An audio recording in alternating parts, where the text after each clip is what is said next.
Think about this. If Ferdinand Marcos stole billions from Filipinos, why do the succeeding presidents after him cannot show any proof at all? How come that Imelda had won every corruption case that was thrown to her? How come in the days of Marcos, lots of universities, bridges, hospitals and many more were built? How come the literacy rate of Filipinos that time was more than 90%? How come that electricity and water were under the government before? After his leadership, how come the Philippines is still a third-world country? During his regime the Philippines is richest country next to Japan. May ebidensya raw si Senador Juan Ponce Enrile na kusang humingi ng tulong ang mga Lopez kay dating Pangulong Marcos para maisalba ang Meralco. Pero git ng chairman at CEO ng Meralco na si Manolo Lopez, napilitan lang ang kanilang ama na sumulat kay Marcos. Balitang hatid ni Lay Ave.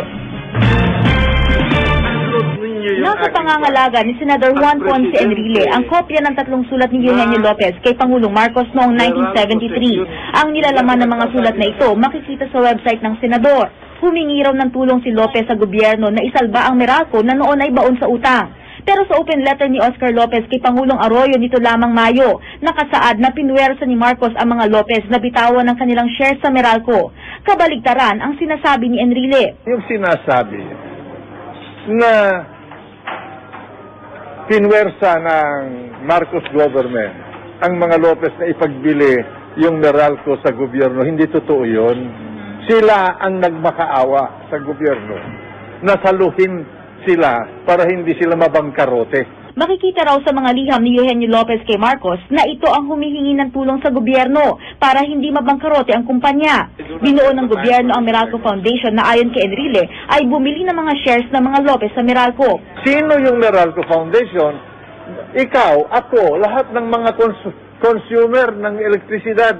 Pero ayon kay Enrile na ibalik lang ito ng ganun-ganun lang sa mga Lopez pagkatapos ng 1986 People Power sa ilalim ng Aquino administration.